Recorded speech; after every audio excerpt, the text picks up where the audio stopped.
இயக்கத்துக்கு இன்னைக்கு உங்களுக்கு ஒரு பூசல் இருக்குது. நீங்க தான் அதை வளர்த்து விட்டீங்க. வளர்த்து விட்ட நீங்களே இன்னைக்கு அதை எதிர்க்கிற மாதிரி வருது. ரெண்டாவது நீங்க அவங்கள காட்டி கொடுக்குறீங்க, ஒவ்வொருத்தையா பிடிச்சி கொடுக்குறீங்க.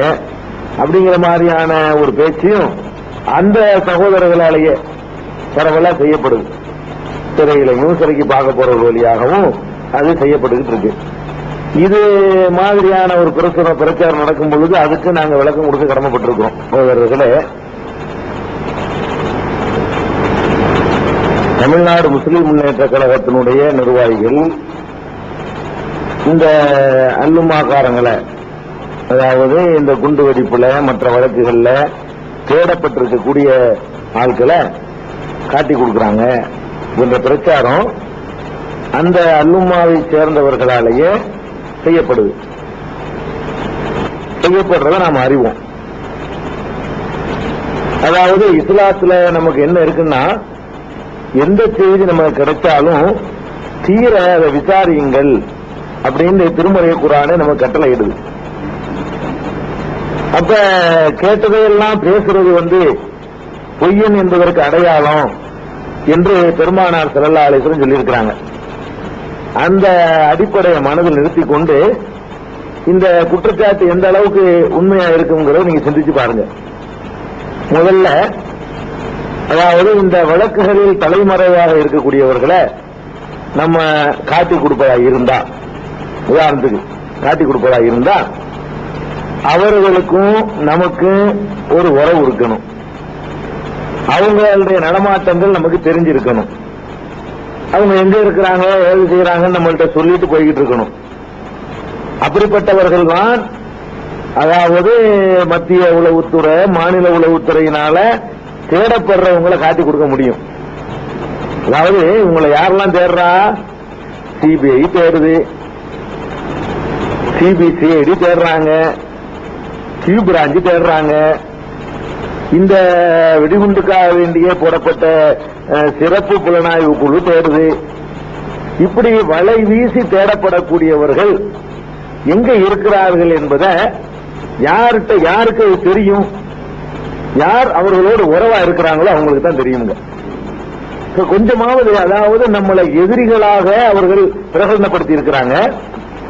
எந்த அளவுக்குன்னு சொன்னா, ஹிட் லிஸ்ட் போட்டு அதுல முதல் இடத்துல என்னைய அவங்க வச்சிருக்கிறாங்க, அது எனக்கு தெரியும். இரண்டாவது இடம் நம்ம பொதுச்செயலாளர் கிடைச்சிருக்கு, அதுவும் தெரியும். அப்படியெல்லாம் இருக்கக்கூடியவங்க எங்க இருக்கிறாங்கன்னு நம்மகிட்ட எப்படி தெரியும்? இத ஒரு உதாரணத்துக்கு ஒரு பேச்சுக்கு சொல்றேன். நல்ல அந்யோன்யமா நெருங்கி பழகி ஒண்ணுமில்லாத ஒரு காலகட்டத்தில் அவங்க சொல்வார்களே, ஆனால் என்ன காட்டி கொடுத்தல் என்றாலுங்க அடுத்து பழகி நெருங்கி அவங்கள்ட்ட நிலமாட்டத்தை தெரிஞ்சுதான் காட்டி கொடுக்க முடியும்.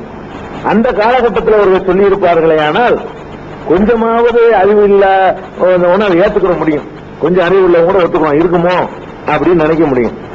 இவங்க எந்த காலகட்டத்தில் சொல்றாங்க? நம்மளுக்கு எச்சரிக்கை பண்ணி, நம்மளை மிரட்டி, நம்மோடு நேருக்கு நேரம் என்ன நடந்துச்சுங்கிற ரெண்டாவது நான் சொல்றேன்.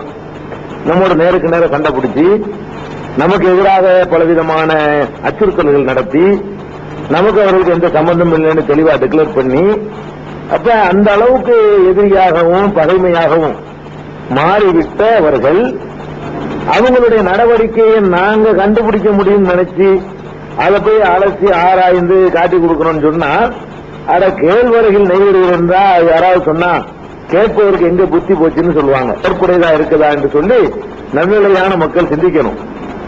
அது ஒரு முக்கியமான பாயிண்ட். அதுக்கு வாய்ப்பு சான்ஸ் எப்படி எங்களுக்கு முடியும்? காட்டி கொடுக்கிறாங்க எப்படி எங்களுக்கு தெரியும்? எங்கள்கிட்ட அதாவது பகை இருக்கும்போது எங்கள்கிட்ட நெருங்குவாங்களா? முதல்ல நெருங்குனா நாங்க ஏதாவது பண்ணிடுவோம் அவங்க நினைக்க மாட்டாங்களா? அப்ப இது ஒரு அடிப்படை இல்லாத, ஒரு கொஞ்சமாவது சிந்திக்கிற திறன் இல்லாத ஒரு மனுஷன் கூட ஏத்துக்க மாட்டான். அவ்வளவு ஒரு மோசமான ஒரு குற்றச்சாட்டு. இதுக்கு அவங்க எல்லாட்ட பதில் சொல்லுவாங்க, பதில் சொல்லி ஆகணும். இதுதான் நம்ம சொல்றோம். அடுத்தது விவகாரம் என்ன? அதாவது நீங்க நல்லா விளங்கிக்கிறேன். நம்ம அவர்களுடைய விடுதலைக்காக பாடுபட்டோம். விடுதலைக்கு பாடுபட்டோம்னு சொன்னா அவங்களுடைய ஒவ்வொரு நடவடிக்கையும் ஆதரிக்கிறோம் அர்த்தமா? அது கிடையாதுங்க. ஒரு மனிதனுடைய விடுதலை அநியாயத்துக்கு பழிவாங்கப்பட்டிருக்காண்டு அவனை ஆதரிச்சோம்னு சொன்னா, அப்படி ஆதரிக்கப்பட்டவன் கொலை செஞ்சு ஆதரிக்கணுமா? அப்படி ஆதரிக்கப்பட்டவன் திருடுன்னு ஆதரிக்கணும் அர்த்தமா? நீ தானப்ப வெளியெடுத்தன்னு சொல்ல முடியாது. நாம் எதற்காக வெளியெடுத்தோம்னா, தடாண்டு ஒரு பயங்கரமான சட்டத்தில் போட்டிருந்தாங்க என்பதற்காக வேண்டி வெளியெடுக்க ஏற்பாடு பண்ணணும். அதனால அவங்களுடைய ஒவ்வொரு செயலையும் நம்ம ஆதரிக்கிறோம் அப்படிங்கிற மாதிரியான ஒரு எண்ணம் உங்களுக்கு வரக்கூடாது. என்ன விவகாரம்? வெளியே வந்தாங்க, பல வகையான முயற்சிகளின் பிறகு அவர்களை வெளியே கொண்டு வந்தோம், போராடணும், பல வகையான சட்ட ரீதியான இது அரசியல் பிரஷர் எல்லாம் கொடுத்து வெளியே வந்தாங்க. வெளியே வந்த பிறகு தனியாக ஒரு லாட்ஜில இடம் போட்டு அவர்களை தங்க வச்சிருந்தோம். எங்களுக்கு பாதுகாப்பு இல்லாத சூழ்நிலையா இருக்கு என்று சொல்லி நம்ம அலுவலகத்தில் வந்து அவங்க தங்க வச்சோம். யாரு பெரிய போடுறாங்க, ஒன்னும் பயந்துகிட்டுலாம் இருக்க வேண்டியதில்லை. ஓப்பனா தான் நான் எதையும் பேசுவோம். என்ன விளைவுக்கும் நம்ம மனுஷனுக்கு பயப்படுற கட்டத்தெல்லாம் தாண்டி தான் நம்ம இந்த களத்துல இறங்கி இருக்கோம். அப்ப இந்த பாஷாவும் அவரை வந்தாங்க. அவருக்கு அரசாங்கத்தில் இருந்து அவர் தினசரி கையெழுத்து போட்டு வர்றதுக்காக வேண்டி ஆயுதம் தாங்கிய போலீஸ் காவலும் அவருக்கு உண்டு. அதை அவர் ஏற்றுக்கொண்டும் இருந்தாரு கையெழுத்து அது மாதிரி இருந்துச்சு. அப்படியான ஒரு பாதுகாப்பு இருக்கிற நேரத்தில் மேற்கொண்டு ஒரு 15 பேரோட வந்து தங்க வச்சாரு. நம்ம ஆபீஸ் சின்ன ஆபீஸ், அதுல பணிகளுக்கே டைட்டான ஒரு இடம். அதுலதான் உணர்வும் இருந்தது, அதுலதான் இதுவும் இருந்தது. புரசவாக்கத்துல உணர்வுடைய இடத்தை கழிச்சிட்டு பாத்தீங்கன்னா ஆபீஸுடைய இடம் ரொம்ப கம்மி. அதுல கொண்டாந்து ஒரு 15 பேரை கொண்டாந்து தங்க வச்சாங்க. எதுங்க 15 பேரு? கட்டுப்படி ஆகாதுங்க. என்ன கட்டுப்படி ஆகாதுங்கிறோம்? இந்த உணவு மற்ற இது 15 பேர் தங்கினாங்கன்னா என்ன செலவாகும்னு உங்களுக்கு தெரியும். மக்கள்கிட்ட பிச்சை எடுத்து ஒரு பைசாவும் தேவைக்கு செலவு பண்ணலாம். இந்த 15 பேர் அவங்க வீட்டுல இருக்க வேண்டியதானாங்க, எதுக்கு இங்க கொண்டாந்து வச்சிருக்கீங்க? எனக்கு வந்து உயிருக்கு அச்சுறுத்தல் இருக்கு, என்னுடைய பாதுகாப்புக்கு வேணும் அப்படின்னு சொன்னார். சரின்னு ஒத்துக்கிட்டோம். என்ன நடக்குது விவகாரம்? இந்த 15 பேரும் ஒரு மெஸ்ல நாங்க ஏற்பாடு பண்ணி கொடுத்துருந்தோம். நம்ம ஆபீஸ்ல வேலை செய்யக்கூடியவர்களுக்கு மெஸ்ல ஏற்பாடு பண்ணி சாப்பிட்டு இருப்பாங்க. மாசத்துக்கு 900 ரூபாய் 3 வேளைக்கு சாப்பிட்டுக்கலாம். அப்படியான ஒரு மெஸ் அதுல ஜாயின் பண்ணி விடுறோம். இந்த 15 பேரும் ஒரு வாரத்திலேயே 17,000 ரூபாய்க்கு சாப்பிட்டாங்க. பில்லு வருது. இன்னும் ஒரு வாரத்தில் 17,000 ரூபாய்க்கு சாப்பிட்டு இருக்கிறீங்களா? ஒரு ஆளு ஒரு வாரத்துக்கு 1000 ரூபாய்க்கு மேல சாப்பிட்டு இருக்கிறீங்களா? நாங்க இந்த அலுவலகத்தை கட்டி காத்துட்டு இருக்கக்கூடியவங்களுக்கு வந்து மாசத்துக்கு 900 ரூபாய் கொடுத்தானே இது பண்றோம். நீங்க அப்படிலாம் சாப்பிடக்கூடாதுங்க, எங்களுக்கு கட்டுப்படி ஆகாது. நாங்க மக்கள்கிட்ட பிச்சை எடுத்தா தர்றோம். இது மாதிரி 15 பேர் இன்னொரு 3 மாசம் இருந்தாங்கன்னா இழுத்து கூட்டிட்டு போயிடணும். இது வந்து சரிப்பட்டு வராது என்று சொல்லி நம்ம அல்லாவுக்கு போயிருந்து இதெல்லாம் நம்ம சொல்ல வேண்டிய இருக்கு. 15 பேர் தேவையில்லை, இது அநியாயமானது. இது ஒரு பைசாவுக்கு அல்லாட்ட பதில் சொல்லணும். அவனுக்கு வீடு வாசல் போய் சாப்பிட்டுக்கலாம். இங்க வந்து தங்க வச்சுட்டு இருக்க வேண்டிய தேவையில்லை. உங்களுக்கும் பாதுகாப்புக்காக வேண்டிய ஆயுதம் தாங்கி ஆளுக்கு நிக்கிறாங்க. இந்த நேரத்தில் வந்து இது 15 பேர் இருப்பது வந்து ஒரு பரட்டு பகட்டா தான் நாங்க கருதுறோம்னு சொல்லி முதல்ல ஒரு கூசல் மாதிரி அது துவக்கத்தில் உண்டாகுது. ரெண்டாவது நம்ம தூரத்தில் இருந்து பார்த்தோம். கிட்ட இருந்து பார்க்கும் பொழுது நம்ம இஸ்லாமிய அடிப்படையில் இயக்கம் நடத்திக்கிட்டு வர்றோம். நம்முடைய எந்த மேடைகளிலும் யாரையும் புகழ்ந்து பேச விட மாட்டோம். தனிநபர் துதிக்கு இடம் கொடுக்க மாட்டோம். இயக்கத்தை பேசணும், கொள்கையை பேசணும், கோட்பாடை பேசணும், பிரச்சனைகளை பேசணும், ஆளை புகழக்கூடாது என்று சொல்லிட்டு இருக்கிறோம். அப்படியே தப்பித்தவர் எங்கேயாவது பேசிட்டாங்கன்னு சொன்னா அதை நாமளே என்ன செய்யறோம்? கண்டிக்கிறோம். அப்படியாக இந்த இயக்கத்தை கொண்டு போயிட்டு இருக்கிறோம். தனிநபர் துதி இல்லாத ஒரே இயக்கம் என்ற அடிப்படையில் இதை வளர்த்துக்கிட்டு வர்றோம். எங்க கண்ணு முன்னாடியே பாக்குறோம். அதை ஒரு அந்த முறியீடு கொடுக்கக்கூடிய சேகுமார்களுக்கு கொடுக்கக்கூடிய மரியாதை அந்த 15 பேரால் அவர் கொடுக்கப்படுவது அவர் விரும்புகிறார். இது இஸ்லாமிய அடிப்படைக்கு மாற்றங்கிறது மனசுல படுது. ஒரு ட்ரம்ல தண்ணியை பிடிச்சி வச்சுக்கிட்டு குளிக்க கூப்பிடுற அளவுக்கு நிலைமையாகுது. கையை முக்கிறது, காலை முக்கிறது எங்களுக்கு ஜீரணிக்க முடியல. இதெல்லாம் வந்து ஒரு இஸ்லாமிய ஒரு அமைப்புக்கு பொருத்தம் இல்லாது என்று சொல்லி இதை நான் இந்த வெளிநாடாவில் மாத்திரம் சொல்லல, நேருக்கு நேர் நான் அவர்கிட்ட சொன்னேன். நீங்க இஸ்லாமிய அடிப்படையில் நடக்கல, எதுக்கெடுத்தால் நான் என்று அடிக்கடி சொல்றீங்க. இந்த மாதிரி எல்லாம் உங்களுடைய அணுகுமுறை இருக்குது அப்படின்னு சொல்லி காட்டுறேன். இதை என்னால ஜீரணிக்க முடியல. அப்புறம் ஜும்மாவுக்கு பள்ளியாசலுக்கு போனாங்கன்னு சொன்னா 15 பேர் முன்னாடி போய் பராக்கு சொல்லி இந்த மன்னர்களுக்கு விலகுன்னு சொல்லி அடிச்சு விரட்டி அது ஒரு பிரச்சனை ஆக்கி அவர் வந்திருக்கிறார் என்பதை வந்து அதை வந்திருக்கிற பள்ளியாசல்ல ஒரு மக்களுக்கு தெரிவிக்கணும். ஜும்மா தொழுக போற நேரத்தில் இஸ்லாத்துல அது ஒண்ணுதான் மிச்சமா இருந்துச்சு. எவன் வந்தாலும் ஜனாதிபதி வந்தாலும் கடைசி வரிசையில் நிக்கணும்ன்றது. அதே இங்க இருக்கிற மாதிரி வந்து 15 பேர் முன்னாடி போய் டாஸ் பூசன் இருக்கிறாங்க விரட்டி பாய் முதல் தப்புல கொண்டு வைக்கிறதுக்கு இதை எங்களால பொறுக்க முடியல. இதெல்லாம் என்ன மெத்தேடு? இது என்ன மார்க்கத்தில் உள்ளது? இது அப்பதான் நாங்க விளங்கிட்டோம் இதெல்லாம் ஒரு பகத்துக்காக நடத்தப்படுற விஷயம், அல்லாவுக்காகங்கிறதெல்லாம் இல்லைங்கிற அளவுக்கு என்னால எல்லாம் உடனடியாக அதை கிரகிக்க முடிஞ்சு. அப்படிப்பட்ட ஒரு சூழ்நிலையை நாங்க கண்ணாலேயே அந்த இதுல பார்த்தோம். அதையெல்லாம் வச்சு பார்த்து தான் நம்ம சுட்டி காட்டணும். நீங்க இஸ்லாமிய அடிப்படையில் எதுவும் இல்லை. அது போக என்ன செய்யறாங்கன்னு கேட்டா, முக்கியமான நம்முடைய சகோதரர்களை எல்லாம் மிரட்டி, அதாவது முறையா ஜக்காத்து கொடுக்கக்கூடிய நல்ல சகோதரர்கள், இந்த இயக்கத்தினுடைய பணிகளுக்காக வேண்டி உதவி செய்யக்கூடியவர்கள், அவங்களெல்லாம் மிரட்டி என்ன செஞ்சாங்க, அது உனக்கு 25,000 போட்டிருக்கும், உனக்கு 1 லட்சம் போட்டிருக்கும், உனக்கு 2 லட்சம் போட்டிருக்குன்னு சொல்லி இங்கேயும் கோயம்புத்தூர்லையும் அவங்களுடைய செயல்பாடுகள்லாம் நடக்க ஆரம்பிச்சு. இதெல்லாம் பார்த்து கொடுக்க முடியாம தான் என்ன பண்ணோம், நீங்க தயவு செய்து நீங்க எங்களோட இருக்க வேணாம், நாங்க மார்க் அடிப்படையில் இயங்கும் பொழுது ஒவ்வொரு பைசாவுக்கு நாங்க கணக்கு வச்சுக்கிட்டு இருக்கிறோம். 15 பேர் சாப்பாட்டுக்கு 17 நாளைக்கு ஒரு வாரத்தினுடைய செலவு 17,000 எழுதுனா எங்களை செருப்பை கழட்டி அடிப்பான் எங்க இயக்கத்தில் உள்ளவன். நாங்க அந்த மாதிரி தான் இந்த இயக்கத்தை நாங்க கட்டி காத்துட்டு வர்றோம். நாங்க கழகத்தில் உள்ள நிர்வாகிகள் யாரும் டீ குடிக்க மாட்டோம். விருந்தாளிகள் யாராவது வந்தா அதை சொல்லி டீ வாங்கும்போது எங்களுக்கு ஒரு டீ கிடைக்கும். அதுதான் எங்களுடைய செயல்பாடா நாங்க அப்படி கணக்கு பார்த்துக்கிட்டு இருக்கிறோம். நீங்க இப்படிப்பட்ட ஒரு இயக்கத்தில் உங்க அதாவது ரொம்ப காஸ்ட்லியான தலைவரா நீங்க இருக்கிறீங்க, எங்களுக்கு தாங்காதுன்னு ஓப்பனாவே நம்ம சொன்னோம். பண்றோம்னு கேட்டா, தனியாக இடம் பிடித்து அவர்கள் போய் சேர்வதற்கு உரிய தொகையை நாம தான் கொடுத்து அனுப்பணும். சும்மா நடுத்தருவில் விடல. 80,000 ரூபாய் அட்வான்ஸ் கொடுத்தாங்கன்னா அது நம்முடைய பணம், நம்ம தான் கொடுத்தோம். அங்க வாங்கி, அதாவது எதை கணக்கு பண்ணோம்னா, இன்னும் 2 வாரம் 80,000 சென்றுவாங்களே, அந்த கணக்கு பண்ணி நீங்க போயிருப்பான்னு சொல்லி என்ன செஞ்சோம், 80,000 ரூபாய் தோது பண்ணி கொடுத்தோம். உடச்சே சொல்றேன், நான் எல்லாத்தையுமே மனசுல வச்சுக்கிறாம. ஆமாமா, 80,000க்கு முன்னாடி ஒரு 50,000 ரூபாய் கொடுத்தோம். அதை திரும்பி 30 ரூபாய் கொண்டாந்தாங்க, 20 ரூபாய் செலவழிச்சிட்டோம்னு சொல்லி. அப்ப அந்த மாதிரி தனியா போயிட்டாங்கன்னு வைங்க. போகும் பொழுது நேரடியா பேசுறோம். அப்ப நீங்க இந்த மாதிரி போயிருங்க, நீங்க மார்க்க ரீதியா சரியா செயல்படல, கிளாஸ் இல்ல, பந்தா காட்டுறீங்க, பள்ளிவாசல்ல கூட உங்களுடைய இது பொறுக்க முடியல, நம்ம ஆட்களே மிரட்டுறீங்க, இந்த மாதிரி விவரங்கள் எல்லாம் பேசும் பொழுது நம்ம இயக்கத்துக்காரங்க எல்லாம் சொல்லி பசங்கள் எல்லாம் கொதிச்சு போயிருக்கிறாங்க. கொடிக்கம்பத்தி எல்லாம் வெற்றிவாங்க தமுகவை, அந்த அளவுக்கு இருக்கிறாங்கன்னு நம்ம கிட்ட சொன்னாரு. அப்ப நான் நேரவே சொன்னேன், பாய் நீங்க இந்த மிரட்டெல்லாம் வச்சுக்கிறாதீங்க, உங்களுக்கு நீங்க அது செய்யற இது செய்யறேன்னு நீங்க அதாவது 4 அறுபது எடுத்து வெட்டிருக்கலாம். இருந்தாலும் நீங்க ஒண்ணுக்கு போறதுக்கு 10 பேரை கூட்டிட்டு தான் நீங்க வெளியே போயிட்டு இருக்கு இன்னைக்கு வரைக்கும். ஏன்னா நாங்க அது மாதிரி யாரையும் வெட்டாம இருக்கலாம். இப்ப இங்க இருந்து பஸ்ல நான் கோயம்புத்தூருக்கு நான் திரும்பி வருவேன். அதனால உங்களை விட நான் ஊருக்கு பயப்படாத ஆளு, அதை நான் தெரிஞ்சுக்கிறேன். உங்களை விட நான் அல்லாவுக்கு பயப்பட்டு இருக்கிறேன். ஏன்னா பெருமைக்கு சொல்ல நீங்க மிரட்டுறதுக்காக நான் இதை சொல்ல வர்றேன்.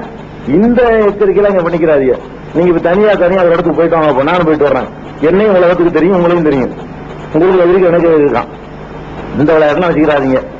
முடியும்னா வெட்டுங்க, அதை எப்படி எதிர்கொள்றது எனக்கு தெரியும் அப்படின்னு சொல்லி நேருக்கு நேரடியாகவே இதை சொன்ன. இது அல்லாஹ்வின் மீது ஆணை. சாத்தியா அந்த பாக்கர் இருக்கிறாரு, ஜின்னா இருக்கிறாரு, நம்ம புரொஃபசர் ஜவாஹர்லா தலைவர் இருந்தாரு, எல்லாருமா இருந்துதான் பேசுறோம். சொன்னா இல்லையாங்க? சொன்ன இந்த இருக்கார் சாட்சி. அல்லாஹ் மீது ஆணையாக இது உள்ள.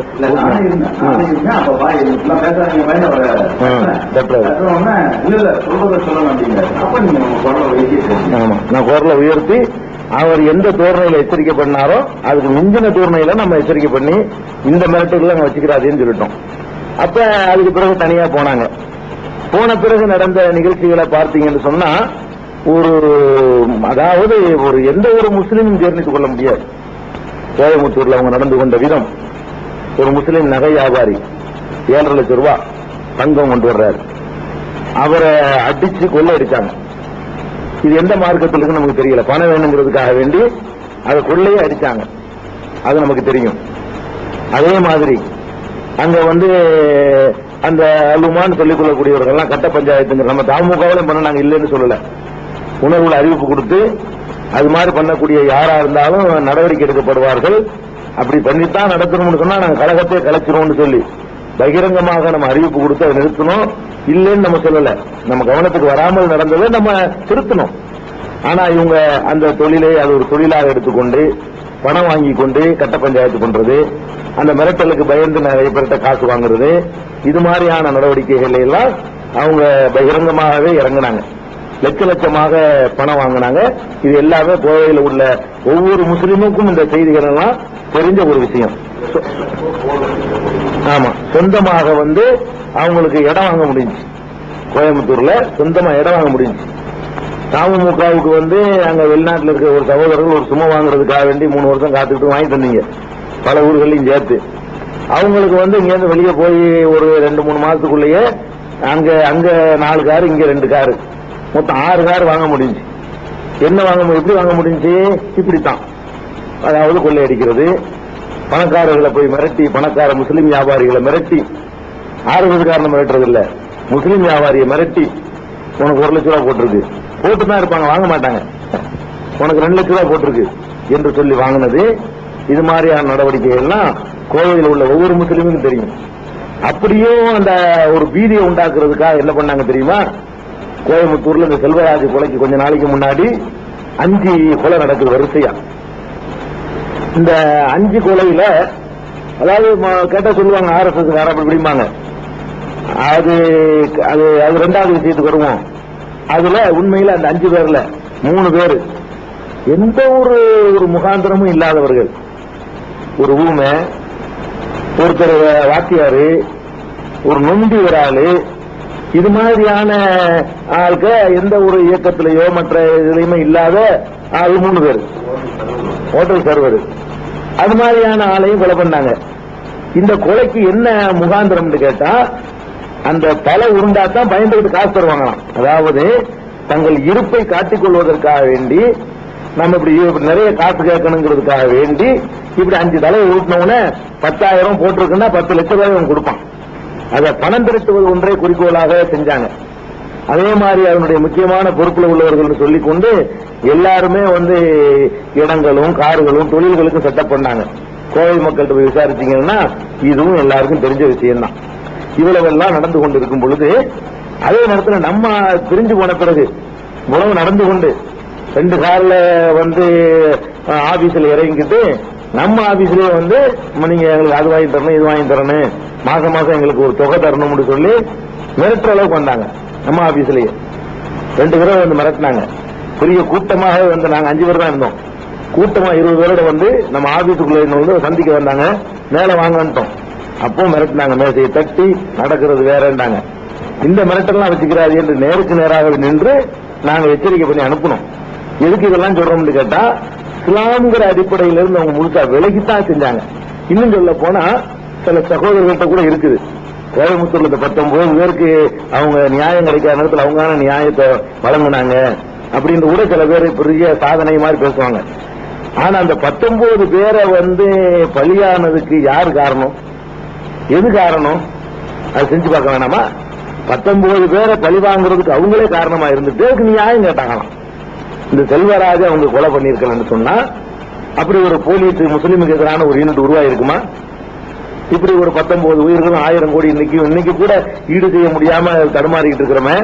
இன்னைக்கு கூட அந்த மக்கள் சந்தியில் நின்றுட்டு இருக்கிறாங்களே. இந்த அருக்கு கடிதம் இப்ப தற்செயலா வந்திருக்கு. இவ்வளவு பேர் இந்த மறுபடியும் உதவி கேட்டு இதெல்லாம் நிதி உதவியெல்லாம் முடிஞ்சு போச்சு. கல்வி படிக்கணும், அது பண்ணணும், இது பண்ணணும், இந்த நிலைமைக்கு ஆளாயிருந்து தற்செயல் அதை காட்டுறதுக்காக எடுத்து வைக்கல. இது நீங்க படிச்சுட்டு இருந்தோம் இந்த நிகழ்ச்சிக்கு முன்னாடி.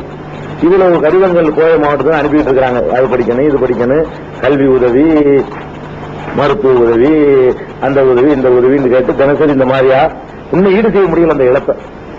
அப்ப அவ்வளவு பெரிய இழப்புக்கு காரணம் யாரு, எது? இந்த போலீஸ்காரனை என்ன எதுக்கு கொன்றீங்க? மார்க்கெட்டில் எந்த ஆதாரத்தின் அடிப்படையில் அதுக்கு அனுமதி இருக்கு சொல்லுங்க பார்ப்போம். அப்ப அநியாயத்துக்கு போய் அவனை போய் டிராபிக்ல நிக்கிறவன 3 பேர் ஏன் போறியான்னு கேட்டா கேட்கக்கூடாதா? அதுக்காக வேண்டி கொள்ளணுமா?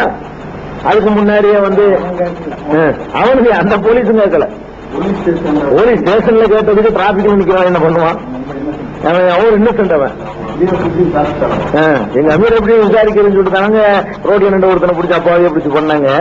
ஒரு தகுதியான ஒருத்தனை பண்ணி இருந்தா கூட போலீஸ் ஒரு யூனிட் சேர்ந்திருக்காது. அப்பாவிக்கே இப்படி போலீஸ் அப்பாவிக்கு எப்படி ஆயிரத்தி சேர்ந்தவுடனே ஒரு யூனிட்டா சேர்ந்து முஸ்லீம்களுக்கு எதிராக திசை திரும்பிச்சு. அப்ப இதுக்கு மேல என்ன சொல்றீங்க? இது எப்படி இதை ஆதரிக்கணும்ங்களா? இது மாதிரி காரியத்தை, இது மாதிரியான ஒரு நிகழ்ச்சி சரிந்து ஒரு மனசாட்சிக்குள்ள யாரும் ஒத்துக்குவானா? அதுக்கு முன்னாடியே வகை வகையாக எதிர்ப்புகளை சம்பாதிச்சு வச்சிருந்தாங்க. போலீஸ் தொப்பி தட்டி விட்டு போறது, என்னடா முரளி, என்னடா அப்படின்னு ஒரு சாதாரணவன் நாலு தெரியுமா, இப்படியே அவங்களுக்கு எதிர்ப்பு கடுப்பு உண்டாக்குனது. சந்தர்ப்பத்தை காத்துக்கிட்டு இருந்தாங்க. செஞ்சவன் ஓடி போயிட்டான். மக்கள் அப்பாவி மக்களை சுட்டு தள்ளினாங்க. செஞ்சவன் ஓடி போயிட்டான். அவன் சேப்பாக்கிட்டான் எல்லாரும். ரெண்டு சம்பவத்திலையுமே செத்தது யாருன்னு கேட்டா அப்பாவி மக்கள் தான். அப்ப 1-2 பேர் இறந்து போயிருக்கிறாங்க. பாக்கி எல்லாம் 17 பேர் 16 பேர் அப்பாவி, எந்த விதத்திலும் இல்லாதவங்க. அப்ப இது எதுக்கு நம்ம சொல்ல வர்றோம்னு கேட்டா, மார்க்க ரீதியா தான் நம்ம எதையும் பாக்குறோம். இவங்களுடைய எந்த ஒரு நடவடிக்கையும் மார்க்கத்துக்கு உகந்ததாகவோ நம்ம அல்லாட்ட பதில் சொல்லணுமே யோசிச்சு பார்த்தோம்னு சொன்னா, இந்த 5 பேரை கொலை பண்ணாங்களப்பா என்ன நியாயம் யாரும் சொல்ல முடியாது. ஒரு முஸ்லீம் வியாபாரத்தை கொள்ளடிச்சாங்களா என்ன நியாயம்? பெட்ரூம்ல வரைக்கும் ஒருத்தவங்க ஒரு முஸ்லீம் வியாபாரி வீட்டுல உட்காந்துட்டு உன்னுடைய பேட் கார் எனக்கு நாளைக்கு 1 லட்ச ரூபா கொடு, இல்லைன்னா பேட் கார் தூக்கிட்டு போயிடும்னு சொன்னாங்களா, அது என்ன நியாயம்? கொஞ்சோண்டு சந்தேகம் உள்ளவங்க கோயம்புத்தூர்ல இறங்கி ஒவ்வொரு கடைக்காரங்கள்ட்ட போய் கேளுங்க. ஒவ்வொரு கடைக்காரங்கள்ட்ட முஸ்லீம் வியாபாரிகள்ட்ட அவங்க சொல்லுவாங்க, இதெல்லாம் கண்ணீர் வடிக்க சொல்லுவாங்க. அப்ப இஸ்லாமிய சமுதாயத்தை அச்சுறுத்துறதுக்கு ஒரு கூட்டமா, ஒரு கும்பலா? அதாவது தெளிவா சொல்றேன், எத்தனை லிஸ்ட் ஃபர்ஸ்ட் மேல வச்சுட்டு போட்டேன், எனக்கு ஒன்றும் பயம் கிடையாது. இந்த கேசட் இருக்காருங்க தெளிவா நான் சொல்றேன். அல்லாஹ் ஒருத்தனுக்கு தான் பயப்படுவேமே தவிர தெளிவா இன்னும் அடிச்சு சொல்றேன். கேட்ட ரவுடி வாங்குவான, கப்ப வாங்குவான, அதுக்கு இவங்களுக்கு வித்தியாசம் கிடையாது. அப்படி நடந்தாங்க எங்களுக்கு தெரியும். இன்னைக்கு சமுதாயத்தை 50 வருஷத்துக்கு பின்னாடி கொண்டு தள்ளிட்டு போயிட்டாங்க. மார்க்க ரீதியான ஒரு, அதாவது ஒரு எதிரின்னு இலக்கு வச்சுக்கிட்டு ஏதாவது பண்ணா கூட மனசாரி போயிடும். இது என்ன இலக்கு? அதனால இதன் தொடர்ச்சியை அடுத்த கேசட்டில் கேட்கலாம். மார்க்க ரீதியா தான் நம்ம எதையும் பார்க்கிறோம். இவங்களுடைய எந்த ஒரு நடவடிக்கையும் மார்க்கத்துக்கு உகந்ததாகவோ நம்ம அல்லாட்ட பதில் சொல்லணுமே யோசிச்சு பார்த்தோம்னு சொன்னா, இந்த 5 பேரை கொலை பண்ணாங்களப்பா என்ன நியாயம் யாரும் சொல்ல முடியாது. ஒரு முஸ்லீம் வியாபாரத்தை கொள்ளடிச்சாங்களா என்ன நியாயம்? பெட்ரூம்ல வரைக்கும் ஒருத்தவங்க ஒரு முஸ்லீம் வியாபாரி வீட்டுல உட்காந்துட்டு உன்னுடைய பேட் கார் எனக்கு நாளைக்கு 1 லட்ச ரூபா கொடு, இல்லைன்னா பேட் கார் தூக்கிட்டு போயிடும்னு சொன்னாங்களா, அது என்ன நியாயம்? கொஞ்சோண்டு சந்தேகம் உள்ளவங்க கோயம்புத்தூர்ல இறங்கி ஒவ்வொரு கடைக்காரங்கள்ட்ட போய் கேளுங்க. ஒவ்வொரு கடைக்காரங்கள்ட்ட முஸ்லீம் வியாபாரிகள்ட்ட அவங்க சொல்லுவாங்க, இதெல்லாம் கண்ணீர் வடிக்க சொல்லுவாங்க. அப்ப இஸ்லாமிய சமுதாயத்தை அச்சுறுத்துறதுக்கு ஒரு கூட்டமா, ஒரு கும்பலா? அதாவது தெளிவா சொல்றேன், எத்தனை லிஸ்ட் ஃபர்ஸ்ட் மேல வச்சுட்டு போட்டேன், எனக்கு ஒன்றும் பயம் கிடையாது. இந்த கேசட் இருக்காருங்க தெளிவா நான் சொல்றேன். அல்லாஹ் ஒருத்தனுக்கு தான் பயப்படுவேமே தவிர தெளிவா இன்னும் அடிச்சு சொல்றேன். கேட்ட ரவுடி வாங்குவான, கப்ப வாங்குவான, அதுக்கு இவங்களுக்கு வித்தியாசம் கிடையாது. அப்படி நடந்தாங்க எங்களுக்கு தெரியும். இன்னைக்கு சமுதாயத்தை 50 வருஷத்துக்கு பின்னாடி கொண்டு தள்ளிட்டு போயிட்டாங்க. மார்க்க ரீதியான ஒரு, அதாவது ஒரு எதிரின்னு இலக்கு வச்சுக்கிட்டீங்களா பண்ணா கூட மனசாரி போயிடும். இது என்ன இலக்கு? 14ஆம் தேதி நடந்தது என்ன இலக்கு? அது யாருக்கு வச்ச இலக்கு? அது 14ஆம் தேதி நடந்ததுல 15 பேர் முஸ்லீமும் போனான். அப்பா கிரிக்கெட் விளையாடணும் போனவனும் வந்தவனும் சரக்கு வாங்க போனவனும் ரயில்வே ஸ்டேஷன்ல ஆஸ்பத்திரி நோயாளிகளை நர்ஸு, அந்த நர்ஸுகள் தான் காப்பாற்றி விட்டாங்க. அந்த மாதிரி நர்ஸுகளை இதெல்லாம் இன்னைக்கு ஒரு அறிவாளி செய்யற வேலையா? நீங்க செஞ்ச வேலை எத்தனை வருஷம் பின்னாடி கொண்டு தள்ளிச்சுன்னு பார்க்க வேணாமா? இன்னமும் சில பேருக்கு பெரிய தியாகம் பண்ணதா அனுதாபம். எங்களுக்கு நாங்க என்ன தியாகம் பண்ணாத இருக்கலாம், அன்னைக்கு செய்யாத இருக்கலாம். இவங்களுக்கு, அதாவது இவங்களை பத்தி பேசினாலே உள்ள பிடிச்சி தடாவில போட்டுவாங்கிற காலத்துல நாங்க ஆதரிச்சோம். மனுஷனுக்கு பயந்துகிட்டு இருக்கல. நியாயம் இன்னைக்கு பெற்றாலும் கூட இன்னைக்கு எதுவும் செய்வோம். கவனுக்கு பயப்பட மாட்டோம். நாங்க இங்க உள்ள ஒவ்வொருத்தருமே தமிழ்நாடு முஸ்லீம் முன்னேற்ற கழகங்கிற ஒரு அரண் இல்லாத காலத்துல நாங்க செஞ்சோம். அவர்களுடைய வழக்கை பார்த்தோம், நான் பார்த்தேன், பாக்கர் பார்த்தாரு, ஜவாஹர்ல பார்த்தாரு, ஐவர் அங்க போய் சகோதரர்கிட்ட அந்த வழக்குகளுக்காக வேண்டி மக்கள்கிட்ட வசூல் பண்ணி அனுப்பியிருக்கிறாரு. எல்லாம் பண்ணணும். பயந்துகிட்டு அப்படி செஞ்சாலே தடாதான், தெரிஞ்சேதான் பண்ணணும். செஞ்சதுதான் பாக்குறது தடா. அடுத்த 400 லெவல்ல இருந்துச்சு. அப்ப அந்த வழக்கு பார்த்தாலே பயங்கரமான ஒரு நிலைமை வருங்கிற காலத்துல நம்ம செஞ்சோம். மனுஷனுக்கு பயப்படல. நம்ம என்ன பாக்குறோம்? நியாயம்ன்ற காட்டு எவ்வளவு செய்வோம். நாங்க நேர்மைன்னு காட்டு, அல்லாவுக்காக இருக்கிறத காட்டு, எந்த அளவுக்கு நம்ம செய்வோம். இது மாதிரி பாவத்துக்கு உதவி செய்யக்கூடியவர்களாக நாங்க ஒரு காலத்தில் இருக்க விரும்பலைங்கிறதுனாலதான் இந்த விவகாரம். இன்றைக்கு என்ன நிலைமை? உள்ள இருந்துகிட்டு அதாவது அவங்க மாற்றாங்க. எல்லாரும் வந்து மாற்றவங்க வாக்குமூலம் கொடுக்குறாங்க. எப்படி தெரியுமா? 2 லட்சம் தான் இந்த புலவுக்கும் வந்து இந்த கோயம்புத்தூருக்கு வசூல் பண்ணி அந்த தொகைகளை எங்கள்கிட்ட தந்து அதை வச்சுதான் நாங்க வந்து வேலையை செஞ்சோம்னு சொல்லி ஸ்ரீ ஜெயலலிதா அப்படின்னு தான் உழவுக்கு காரணம் வந்து சொல்லி வாக்குமூலம் கொடுத்துருக்காங்க எங்க உளவுத்துறையில. ஸ்பெஷல் இன்வெஸ்டிகேஷன்ல அந்த வழக்கை விசாரிக்கக்கூடிய உறுப்புல வந்து நான் தான் எல்லாம் உங்களுக்கு பண்ணணும். அந்த எதுக்குன்னா உள்ள சபதம் போட்டிருக்காங்களாம், நம்ம இவனை வந்து உள்ள கொண்டாந்து வைக்கணும், இல்லைன்னா காலி பண்ணணும், ரெண்டுல ஒண்ணு செய்யாமல் நான் ஓய மாட்டேன் அப்படின்னு உள்ள சபதம் எடுத்துருக்காங்களாம். சபதம் எடுத்துக்கொண்டு எல்லாரும் எனக்கு 17 லட்சம் ரூபாய் கொடுத்தாரு வெடிகுண்டு வாங்குறதுக்கு, எனக்கு வந்து காரு கொடுத்தாரு, அது கொடுத்தாருன்னு சொல்லி எக்கச்சக்கமான எல்லாம் நமக்கு அவங்களுக்கு எந்த ஒரு சம்பந்தம் இல்லைன்னு தெரிஞ்சும் கூட என்னை தான் சொல்லியிருக்கிறாங்க. எல்லாரும் வாசா உள்பட எல்லாரும் அவருடைய மத்தின சுபை உள்பட உள்ள போய் ஜெயில போய் கிளாஸ் எடுத்துட்டு வந்து கஸ்டடி எடுத்து விசாரிக்கும் பொழுது நம்மள தான் சொல்லி இருக்கிறாங்க. அது சம்பந்தமா நம்மளை வந்து விசாரிக்கவும் செய்யறாங்க. நம்மளும் இன்னைக்கு விசாரிக்கப்பட்டு தான் இருக்கிறோம். என்ன இந்த கோயம்புத்தூர் கணக்குல ஏதோ கோல்மால் பண்ணி இருந்து ஏதாவது செஞ்சிருந்தா அதுல அந்த ரூபாய் எங்கிறதுல நாம இருக்குன்னு நினைச்சிருப்போம். பைசா வரைக்கும் கரெக்டா கணக்கு வச்சிருக்கோம். வந்து பாக்கணும் தான் கோயம்புத்தூருக்கு நேரு ரெட்டி செஞ்ச மாதிரியா இந்தாப்பா கோயம்புத்தூர் இது எல்லாம் செத்து தான் போட்டிருக்கோம். இந்த ஆளுக்கு கொடுத்தமான்னு போய் விசாரி, இதுல எவன் வெடிகுண்டுல சம்பந்தப்பட்டதான் சொல்லுன்னு சொல்லி தூக்கி போட்டா அவங்களுக்கு ஒண்ணும் செய்ய முடியல. எல்லாம் வந்து எல்லாமே பக்காவாக அந்த அமைச்சு வச்சிருக்கிறதுனால இவங்களுடைய பொய்யான இது வந்து எடுபடல. அப்ப இப்படியாக ஸ்டேட்மெண்டே கொடுத்திருக்கிறாங்க. ஆமா, ஸ்டேட்மெண்ட்ல வந்து ஒரு சின்ன உதாரணம் சொல்றேன். அவருடைய மச்சின ஒருத்தர் ஸ்டேட்மெண்ட் கொடுக்கிறாரு, விவேருங்கிறவரு. என்ன அல்லாவுக்கா பண்ணாங்களாம், பெற்ற பொய்ய பாருங்க. அவர் வந்து என்னை வந்து இந்த குண்டுவெடிப்புக்கு ஒரு வாரத்துக்கு முன்னாடி வந்து என்னை சந்திச்சாராம். எங்க சந்திச்சாராம்? 36 தாக்கர் தெருவில் வந்து என்னை சந்திச்சாராம். சந்திக்கும் போது நான் ஒரு துப்பாக்கியும் 17 லட்சம் ரூபாயும் கொடுத்தேனா. அதை வாங்கிட்டு போய் தான் அவர் வந்து அந்த இதெல்லாம் வாங்கினாராம், மூலப்பொருள்கள்லாம் வாங்கினதாக கொடுத்திருக்கிறாரு. அதை எடுத்துட்டு என்கிட்ட வந்தாங்க. 14ஆம் தேதி குண்டு வெடிக்குது, அவர் சொல்ற 7ஆம் தேதி என்னை வந்து பாக்குறாரு. 7ஆம் தேதி எங்க பாக்குறாருன்னா 36 தாக்கர் தெருவில் பாக்குறாரு. 36 தாக்கர் தெருவில் நாங்க காலி பண்ணி ஒரு வருஷம் ஆச்சு. 19 இப்ராஹிம் தெருவில் இருக்கிறோம். நல்லா காப்பாத்துறான் பாருங்க. இவங்களுக்கு அந்த உணர்வை பாக்குறாங்க. இந்த காட்டி கொடுத்தவங்க பொய்யும் ஆச்சு பாருங்க. இந்த காட்டி கொடுத்தோம் சொன்னா பாருங்க, நான் 36 தாக்கர் தெருவில் இருக்கணும் நினைச்சிட்டு இருக்கான். அவ்வளவுக்கு தொடர்பு இருக்கு எங்களுக்குள்ள. நாங்க காலியாகி வந்து ஒரு வருஷம் ஆகுது, இப்ராஹிம் தெருவில் இருக்கிறோம். அவன் இந்த உணர்வு பத்திரிக்கை 36 தாக்கர் தெரு போட்டிருக்கேன். அது காலையில் இங்க வந்தாச்சு. அவன் என்ன பண்ணிருக்கிறான், 36 தாக்கர் தெருவில் பொறுத்தவங்கத்துக்கு வந்தாரா, என்னை பார்த்தாராம். அந்த ஒரு கேள்வி தான் அதிகாரத்தை கேட்டேன், ஏன் 36 தாக்கர் தெருவில் என்னை பார்த்தாங்கிறான. என்னைக்கு பார்த்தாங்கன்னா பிப்ரவரி 7ஆம் தேதி. பிப்ரவரி 7ஆம் தேதி நாங்க 19 இப்ராஹிம் தெருவில் இருக்கிறோம் அந்த ஆபீஸ்ல. இன்னும் சொல்ல போனா அந்த தேதியில நாங்க சுற்றுப்பயணத்துல வெளியூர்ல இருந்துகிட்டு இருக்கிறோம். இவங்களை எல்லாம் சொல்லி காட்டினோன்னே அதெல்லாம் ஒண்ணும் இல்லாம போய்கிட்டு இருக்குன்னு வைங்களேன். ஏன் இப்படி வாக்குமூலம்? நல்லவங்களா? நீ நல்லவனா இருந்தா, அல்லாவுக்கு பயந்தவனா இருந்தா ஒண்ணு நான் சொல்லு, இல்லைன்னா அடுத்தவங்களை பலிபோடாமையா சரி, ரெண்டுல ஒண்ணு செய். ஒருத்தன் வந்து தான் செய்வதை வந்து அடுத்தவன் மேல பலி போடுறவன் வந்து எப்படிப்பட்டவனா இருப்பான்? அல்லாவுக்கு பயந்தவனா இருப்பானா? நான் இல்லைன்னு கூட சொல்லிட்டு போப்பா, ஒண்ணு நான் சொல்லு, அது ரொம்ப வீரன்னு பாராட்டிக்கிறோம். நான் இல்லைன்னு சொல்லிட்டு போ, உன்னுடைய பலவீனம்னு வச்சுக்கிறோம். அதை கூட எல்லாம் மன்னிப்பான், சக்திக்கு தகுந்துதான் எல்லாம் செஞ்சுக்கிறோன்னு.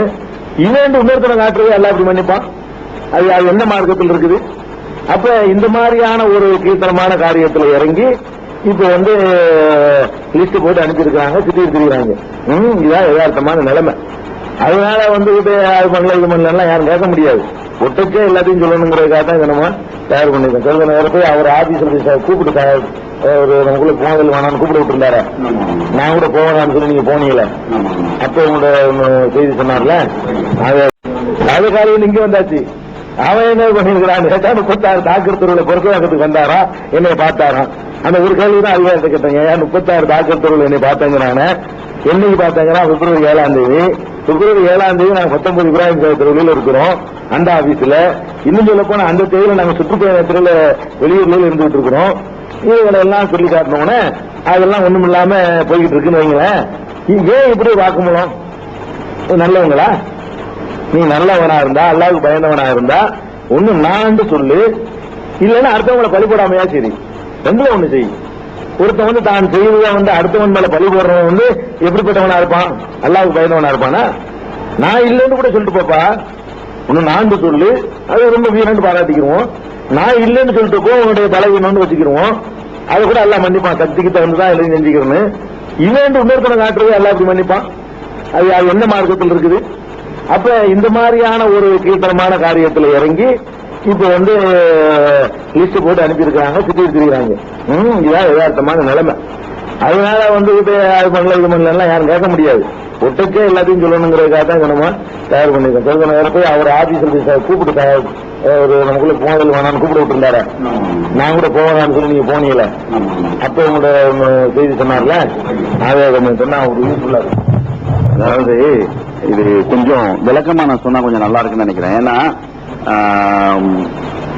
பாஷாபாய் வந்து வெளியில போயிட்டாரு, தனியா வந்து அதாவது தனி இடம் பிடிச்சுலாம் போயிட்டாரு. அதுக்கப்புறம் வந்து ரொம்ப மோசமான ஒரு இது கேள்விப்பட்டதுனால 7.5 லட்சம் ரூபாய ஒரு சகோதரர்கிட்ட அடிச்சுட்டாங்க. அதுவும் ஒரு முஸ்லீம் சகோதரர், அவரை வழிப்பறி பண்ணிட்டாங்கிற நியூஸ் வந்து எனக்கு எங்க கிடைக்குதுன்னா, திருச்சியில வந்து பொதுக்குழு, அந்த பொதுக்குழுல வந்து கோயம்புத்தூர் சகோதரர் வந்து சொல்றாங்க, கோயம்புத்தூர் சகோதரர் சாதாரணவர்கள் அல்ல, பாஷாபாய் மேல மரியாதை அளப்பரிய மரியாதை வச்சிருக்கக்கூடிய சகோதரர்கள்.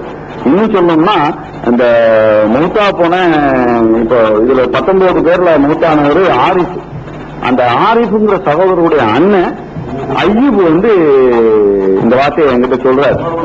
ஆமா, அவர் பேட்டி கூட உணர்வுல வந்திருக்குது. ஐயூப் சொல்றாரு, இந்த மாதிரி நடந்துச்சு பாக்குறப்ப அது உண்மைங்கிறாரு.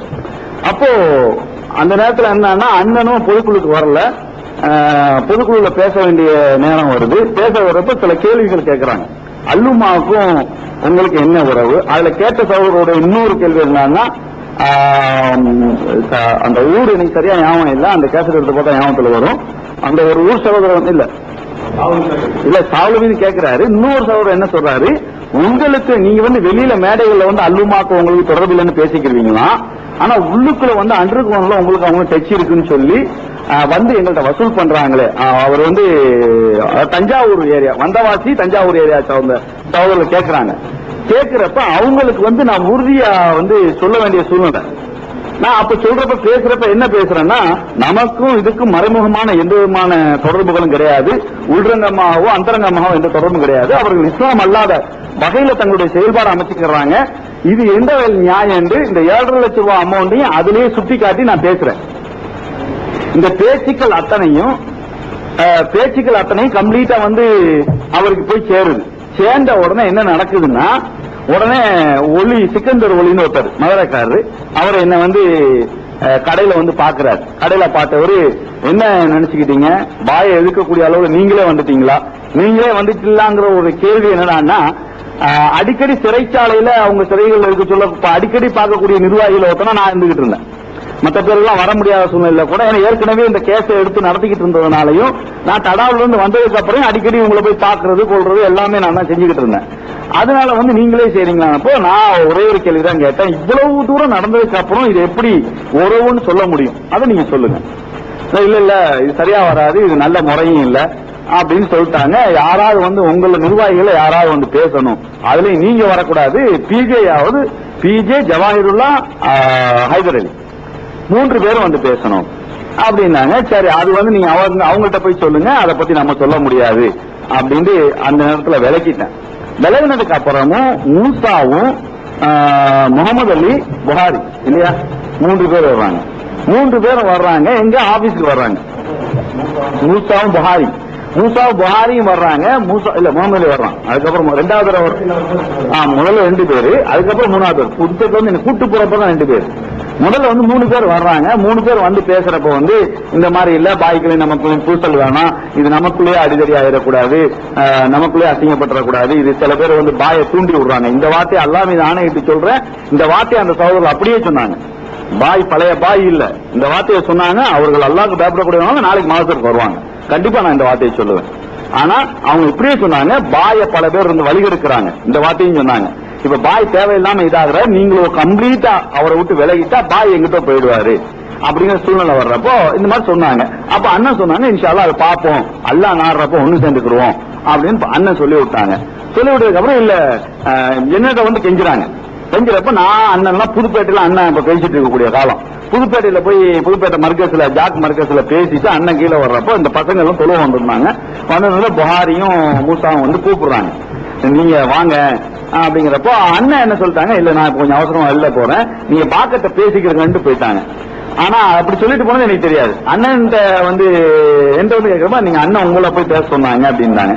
சரி, இருந்தாலும் வெரிஃபை பண்ணிக்கணும். அண்ணனுக்கு போன் பண்ணி கேட்ட உடனே இல்ல நான் அப்படி சொல்லல, உங்களை பாத்துக்கிற சொன்னேன் அப்படின்றாரு. இல்லன்னு நன்மையை நாடி நான் போயிட்டு வர்றேன், அதுல எதுவும் ஒரு கெடுதல் நடந்துடக்கூடாது. ஏன்னா ஒரு மூர்க்கத்தனமான ஆளா தெரியுது. ஹக்கு என்னங்கிறது நம்ம எடுத்து சொல்ல வேண்டிய நம்மளுடைய கடமை. இந்த ஆள் பார்த்த பைத்தியக்காரத்தனமா ஏதாவது ஒண்ணு நடந்துடக்கூடாது.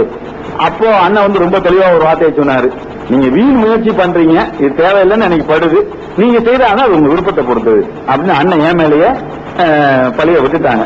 எனக்கு மனசு கேட்காம நான் கிளம்பி போனேன். என்னை கூட்டிட்டு போனது மூசா அவன் வண்டியில ஒரு புது ஹீரோ ஹோண்டா வண்டி, அந்த வண்டியில நான் பின்னாடி போறேன். மௌரூப் சார் ஸ்ட்ரீட்ல போய் இறங்குறோம். அப்ப அங்க தொழுகை இன்னும் முடியல, அந்த பக்கத்துல உள்ள பள்ளியில தொழுக முடியல. என்னை கூட்டு போய் மாடியில அவருடைய ரூம்ல உட்கார வைக்கிறாங்க. நான் உட்கார்ந்து இருக்கிறேன். இவர் தொழுதுட்டு ஒரு 10 நிமிஷம் கழிச்சு தான் வர்றாரு. மேல வர்றவரு நான் சலாம் சொல்லிட்டு இஸ்லாம் அலைக்குன்னு எந்திரிச்சு போய் கை கொடுக்க போனேன். இது என்ன நிகழ்வுங்கிறோ இதுவரையில் நான் நிர்வாகிக்கிட்ட கூட நான் சொன்னது இல்லை. ஏன்னா அது ஒரு நல்ல உறவை கெடுத்துடக்கூடாது, எப்படியாவது உறவாயிட மாட்டாங்களான்னு நான் நினைச்சிருக்கிறேன். அதனால நான் நிர்வாகிக்கிட்ட இருந்து மறைச்சேன். தப்புன்னு கையை ஒரு தட்டு தட்டினாரு. உனக்கு என்னடா சலாம் எடுத்து எடுப்புலையே என்ன நீங்க வாங்கன்னு போசதை தவிர வேற எதுவும் பேசாதவரு, உனக்கு ஏடா சலாம் கையை தட்டி விட்டு இவனை யாரா கூட்டு வர சொன்னான். அடுத்த கேள்வி மூசாவை பார்த்து. மூசா இருக்கிறான், முகமது அலி இருக்கிறான், புகாரி இருக்கிறான், இவர் பாஷா பாய். பசங்க நினைச்சானு டக்குன்னு இருந்துச்சு. அவர் இருக்கிற ரூம், நானும் அவர் இருக்கிற ரூம் டோர தடாவுல இருந்தவங்க இவங்க 3 பேருமே. அது நெருக்கமா, ஏன்னா தடாக்கு அடிக்கடி போய் இவங்களுக்கு உதவி செஞ்சுட்டு வந்ததுனால என் மேல ரொம்ப கொஞ்சம் பாசமாவும் இருப்பாங்க. அவங்க உடனே டக்குன்னு வெளியாளுகளுக்கு போய் கேட்க கூடாதுங்கிறதுனால டக்குன்னு எந்திரிச்சு என்ன செய்யறாங்க, கதவை மூடுறாங்க. ஏன்டா கதவை மூடுறீங்க, எல்லாருக்கும் தெரியுதுடா, திறந்து போடுங்கடா கதவை அப்படின்னு கத்துட்டு சொல்றாரு. இப்ப தெரிஞ்சுக்க, அவன் வாத்தியான் பையன், வாத்தியாருங்கிறது ப்ரொஃபசர் ஜவாஹர்லால். அவன் வாத்தியான் என் காசை வச்சுதான், அதாவது எங்களுக்குன்னு வசூல் பண்ண காசை வச்சுதான் இவ்வளவு பெருசா அவங்க வாழ்ந்துகிட்டு நான் சொல்லுவேன். இவ்வளவு நாள் ஆன்சா பையனை நம்பிட்டு இருந்தேன், பிஜே நம்பிட்டு இருந்தேன். ஆனா அவனும் இது கிடையாது. இவனுக்கு காரணகர்த்தா அவனும் தான், அந்த ஆளு தான். அந்த ஆளுடைய காரு, இன்னைக்கு வச்சுட்ட கார் ஓட்டுறாரு, காரு வீடுலாம் என் காசுல வாங்கினார்னு சொல்லுவேன். வீடு பிஜேக்கு இல்லைங்கிறது அவரை சுத்தி உள்ள எங்களுக்கும் தெரியும், அல்லாஹ்க்கு தெரியும். வீடு அவருக்கு சொந்த வீடு இல்லைங்கிறது. 3வதா சொன்னது ஹைதர் அலியை பத்தி இன்றைக்கு அவருடைய அதாவது பிசினஸ்ல ஏற்பட்ட லாஸ்கள் அனைத்தும் வந்து எங்களுடைய ரூபாயை கொடுத்தால் சரிகட்டப்பட்டிக்கும். இதே வார்த்தை யூஸ் பண்ணார். கடைசியா இவ்வளவு நாளா உன்னையும் நான் நம்பிக்கிட்டு இருந்தேன், என்றைக்கு வந்து நீ திருச்சியில செயற்குள்ள நீ பேசினியோ அன்றைக்கு நீனும் எனக்கு ஹராம் ஆயிட்டா. நீ 4வது ஆள். நீ இந்த இப்ப கடை வச்சுக்கிற ஹபீபா கோல்டோஸ் கடை வச்சிருக்கிற கடை, அந்த கடை என் காசுலதான் வச்சேன்னு சொல்லுவேன். எல்லாம் பொய், ஆனா சொல்லுவேன், மேடையில சொல்லுவேன், நான் சொல்லத்தான் செய்வேன். இன்னும் அதாவது அன்றைக்கு நான் பேசிட்டு சொல்ல 2:30 மணி இருக்கும். 6 மணிக்குள்ள பிஜே என்கிட்ட வந்து பேசணும். பேசலன்னா நான் ஜிஹாத் கமிட்டி அப்ப இருக்குது, ஜிஹாத் கமிட்டி நாங்க சுன்னத்துல் வல் ஜமாத் எல்லாம் சேர்ந்து ஒரு அமைப்பை ஏற்படுத்த போறேன். அமைப்பை ஏற்படுத்தி மேடையிலேயே தெளிவா இதை பேசுவேன். மேடையில எந்த அளவுக்கு பேசுறாரு, மேடையில இது தெளிவா மக்கள் மத்தியில் எடுத்து சொல்லுவேன். பொய் தான், ஆனா செய்வேன். நீங்க செய்யலன்னா செய்வேன், நான் அப்படித்தான் போவேன். நீ யார் வேணா என்ன வேணாலும் பண்ணிக்க, ஆனா உங்களை கொள்றது நிச்சயம். நான் சிரிச்சேன், கொள்றது நிச்சயம் சிரிச்சேன். என்ன சிரிக்கிறான்டாரு. நான் அப்ப சொன்ன பாஜாபாய், அல்லாஹ்வுடைய நாட்டம், நீங்க தான் உங்களுடைய கையால தான் நான் கொல்லப்படுவேன்னா நான் கண்டிப்பா அதை ஏத்துக்கிறது தயாரா இருக்கிறேன். நான் எந்த வகையிலும் தயாரா இருக்கிறேன். அல்லாஹ்வுடைய நாட்டாதான் இருக்குன்னா நீங்களும் நானும் தடுக்க முடியாது. அல்லாஹ் நாடுறது நடத்தட்டும் அப்படின்னு சொல்லிட்டு எந்திரிக்கிறேன். எந்திரிச்சு வர்றப்போ பசங்க வந்து மூசா வந்து என்ன கூட்டு பிறகு நில்றா அப்படிங்கிறாரு. அப்படியே பசங்க நிக்கிறானுங்க, யாரும் போகக்கூடாது, யாரும் போகல. நான் ஒத்தனா எந்திரிச்சு நடந்து வரேன், கீழே வர்றேன். கீழே வந்து சிக்கந்தர் ஒளிங்கிறது நான் ஆட்டா போய் எடுத்துட்டு வரேங்கிறாரு. மேலண்டு ஒளி மேலண்டு கத்துறாரு. அப்படியே நிக்கிறாங்க. அதாவது நீங்க வந்து அதை எப்படி அந்த காட்சியை வர்ணிக்க முடியும்னா ஒரு ஒரு சாதாரணமா சொல்ல முடியாதுங்க. அவ்வளவு ஒரு பைத்தியக்காரத்தனமான ஒரு கட்டளையை தூக்கி போடுறாரு. அவங்க அப்படியே அடிபணிஞ்சு நிக்கிறாங்க, அப்படியே ஆண் நிக்கிறாங்க. அப்ப நான் சொன்னேன், வராதீங்க பாய், எதுக்கு நீங்க பிரச்சனையை வளர்த்துக்கிறீங்க. நான் நடந்து வந்து 3 ரோட்ல வந்து ஆட்டோ எடுத்துட்டு தான் நான் வந்தவங்க கூட பிஜேபி சொல்றப்ப கூட மத்த எந்த செய்தியும் சொல்லாம பிஜேபி சொல்றப்ப அந்த ஆள் பைத்தியக்காரத்தனமா பேசுறாருன்னு, அந்த ஆளை வச்சு ஒண்ணும் செய்ய முடியாதுன்னு விட்டுருங்கன்னு அப்படிங்கிற மாதிரி தான் உங்ககிட்ட அந்த நியூஸை சொல்லிட்டு நான் விலகி கொள்றேன். இது என்கிட்ட சொன்னது. இது மாத்திரம் இல்லாம இன்னொன்னு சொல்றேன். ஏன்னா சாட்சிகளுக்கு 6 பேரை நான் கொண்டு வர்றேன். இந்த 3 பேர் அவங்க கூடவே இருக்கிறாங்க. இது போக நான் வந்து டூர்ல டிசம்பர் டூருக்காக 1997 டிசம்பர் டூருக்காக டூர் பண்றதுக்காக ஃபுல்லா போயிட்டு இருக்கோம். கடைசியா கோயம்புத்தூர் போறேன். கோயம்புத்தூர் போற அன்றைக்கு நான் போன அந்த அன்றைக்கு வந்து அவரு ஒரு மீட்டிங்ல பேசுறாரு. அதாவது அல்லுமா உடைய ஜனரஞ்சகமான அமைப்புன்னு சொல்லி அறிவிச்சு அந்த அமைப்பினுடைய கூட்டம் வந்து மீட்டிங் ஃபர்ஸ்ட் மீட்டிங் வந்து மதுரையில் நடந்துருச்சு. அதோட செகண்ட் மீட்டிங் வந்து அங்க நடக்குது, கோயம்புத்தூர்ல கோட்டைமேட்டில் நடக்குது 4ஆம் தேதி. நான் அந்த அன்றைக்கு எனக்கு கூட்டம் வந்து சத்தியமங்கலத்துல, நான் அங்க போயிட்டு வந்த உடனே என்ன பேசினாங்க மேடைகள்ல அப்படிங்கிற இதை வந்து பிள்ளைங்க டேப் பண்ணிட்டு வந்து போட்டு காட்டுறப்போ அதனுடைய துணைத் தலைவராக இருக்கக்கூடிய அபு முஜாஹிதுங்கிறவர் பேசுறாரு, இவங்க ஏமாத்திட்டாங்க, எந்த மாதிரிலாம் இவரை வெள்ளை மனதுக்கு வந்த இந்த கருப்பு ரோஜாவை சிலர் ஏமாற்றி விட்டார்கள், ஏமாற்றவங்க இந்த மாதிரிலாம் ஏமாத்திட்டாங்க. அதுல வந்து நான் மட்டும் நல்லவன், மற்ற எல்லா நிர்வாகிகளும் கெட்டவங்கிற மாதிரி பகிரங்கமா மேடையில பேசப்படுது. இதுக்கு அடுத்து அதுல திலாவர் ஹுசைன் மதுரையில் இருக்கிறார். அந்த சகோதரர் டேப்பு இன்றைக்கு இருக்குங்க, நம்ம கையில இருக்குது.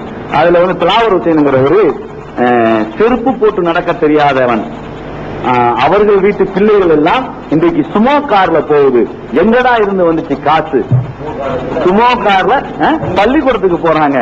அல்லா மீது ஆணையா சொல்றேங்க, எதுக்கா அவர் இருக்கிறாரு, இது புகழ்ச்சியாகாது, ஆனா குற்றச்சாட்டை நிவர்த்தி பண்றது ஒருத்தனுடைய கடமை. அதுக்காக சொல்றேன், அவர் இங்க இருந்து யார் வண்டி எடுத்துட்டு போனாலும் அதுக்கு டீசல் அவங்க போட்டாகணும், நிர்வாகியா இருந்தாலும் கூட கண்டிப்பா போட்டாகும். அது இன்றைக்கு உள்ள நிலைமை.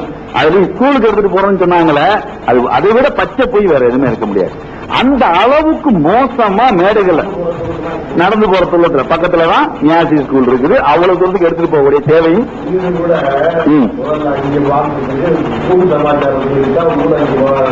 ஆமா இந்த வீடுகளுக்கு கூட ஒரு யோசனை பண்ணார். இந்த அளவுக்கு நடந்து கொண்டிருக்கக்கூடிய ஒரு இயக்கத்திலையும் தலைமையிலும் இந்த மாதிரி குற்றச்சாட்டை வச்சாரு. இது மாதிரி கோயம்புத்தூர் இன்னொன்னு சொல்றேன், கோயம்புத்தூர்ல நான் போனதுக்கு அப்புறம் திடீர்னு சகோதரர்கள் கபீர்னு ஒருத்தர், இப்ப வந்து உமர் தானே இப்ப மாவட்ட தலைவர் உமர், இப்ப கோயம்புத்தூர் மாவட்ட தலைவர் உமர் இருக்கிறாரு. அவருடைய தம்பி கபீர் 27 குத்து வாங்கினவர், 27. இவர் தான் இந்த வீரகணேஷ் கேஸ்ல குற்றவாளியாக சாட்டப்பட்டவர். இப்ப விடுதலை ஆயிட்டாரு. அந்த குற்றவாளியாக சாட்டப்பட்ட இந்த இவர் 27 இடங்கள்ல RSS காரர்களால குற்றப்பட்டவர், அல்லாவுடைய உயிர் படைச்சிட்டாரு. இந்த சகோதரர் அவர்கிட்ட நெருக்கமா இருந்தவர், பாஷா பாய்க்கு மிக நெருக்கமா இருந்த சகோதரர். அவர் என்ன தனியா கூட்டு போய் டாக்டர் பாய் ஒரு விஷயம் பேசணும், என்ன அப்படின்னு. இல்ல இந்த மாதிரி பாய் கூப்பிட்டு அனுப்பிச்சாரு. சரி என்ன இருக்கு அப்படின்னு. இல்ல பாய் கூப்பிட்டு அனுப்பிச்சு எல்லாரையும் போக சொல்லிட்டு தனியா என்கிட்ட பேசினாரு. என்ன பேசினாரு கபீர் பாய், நீங்க தயவு செய்து இது வந்து ஹைதர் பாய கொஞ்சம் கேர்ஃபுல்லா இருக்க சொல்லுங்க. சொன்ன மாட்டேன், நான் உடனே போன் பண்ணி சொல்றேன் உங்ககிட்ட, ஹைதர் பாய கொஞ்சம் கேர்ஃபுல்லா இருக்க சொல்லுங்க. என்ன ஏன் அப்படின்னா, இல்ல ஹைதர் பாய் மேல அவ்வளவு கடுப்புல இருக்கிறாங்க, ஹைதர் பாய முதல்மா வச்சிடணும் அப்படிங்கிற மாதிரி இருக்கிறாங்க. இது அது மாத்திரம் இல்லாம நீங்களும் அத்தனை பேர் விலகி நின்றுக்கிறீங்க, யாரும் இதுல இருக்கக்கூடாது, கொள்றது நிச்சயம், கொல்லத்தாண்டா செய்வோம், இன்னும் எத்தனை வேணாலும் நடக்கும். இதை சொன்னது இன்றைக்கும் கபீர் உயிரோடு இருக்கிறாரு, அவரையும் சாட்சி சொல்ல வைக்க முடியும். ஒண்ணு. இரண்டாவது வந்து தாவல் பாய்ங்கிற அப்ப வந்து மாவட்ட தலைவராக இருந்தவர். அவர் தாவலங்க வந்து அவர் ரூம்ல உட்கார்ந்து இருக்கிறோம். அந்த அன்றைக்கு வந்து சத்தியமங்கலம், அதுக்கு பக்கத்தில் இன்னொரு ஊர், இந்த குண்டு வெடிச்சு இன்னொரு ஊர்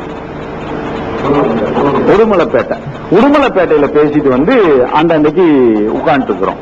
அந்த அன்னைக்கு அவர் வரல, தாவல் பாய் வரல. அவரு நான் ஜவஹர் பாய், அவரு ரிஃபாயி எல்லாம் உட்கார்ந்து இருக்கிறோம். ரிஃபாயி என் கூட வந்திருக்கிறார். அப்போ வந்து சொல்றாரு, நான் அவரும் வந்து பாஷா பாய் மேல ரொம்ப நம்பிக்கை வச்ச ஆளு. அவர் சொல்றாரு, நான் ரொம்ப பாசம் வச்சிருந்தேன் பாக்கர், நம்ம இயக்கம் வந்து அவரோட இன்னும் கொஞ்சம் ஒத்து போகணும் அப்படிங்கிற மாதிரி நான் பாசம் வச்சிருந்தேன். ஆனா வந்து என்ன ஆயிடுச்சுன்னா, இப்போ என்னால முடியல, தாங்கவே முடியல. ஏன் பாய் அப்படி சொல்றீங்க? இல்ல ரொம்ப மோசமா போயிட்டாங்க. ஹைதரையும் ஜவாஹர்லா, அப்ப லிஸ்ட்ல முதலிடம் வந்து ஜவாஹர்லாக்கும் ஹைதருக்கும், ஜவாஹர்லாவையும் ஒண்ணு இல்லாம ஆக்கணும் நிக்கிறாங்க. இந்த அளவுக்கு பேசுறாரு. பாய் வந்து என்ன சொல்றாரு, என்ன அதுல இருந்து தமிழ்நாடு முஸ்லீம் விளையாட சொல்றாரு அவர் ஒருத்தர். அதுக்கடுத்து ஜாஃபர் யார் தெரியுதா, அன்சாரியுடைய அண்ணன், அப்ப புறநகர மாவட்ட தலைவராக இருந்தவர். இப்ப அன்சாரி தடா அன்சாரின்னு இப்போ சிறையில் அடைக்கப்பட்டிருக்கிறாரு. அந்த அன்சாரியுடைய அண்ணன் இன்றைக்கு வந்து எதுல இருக்கிறாரு, உள்ள இருக்காரு, ஜெயில இருக்காரு.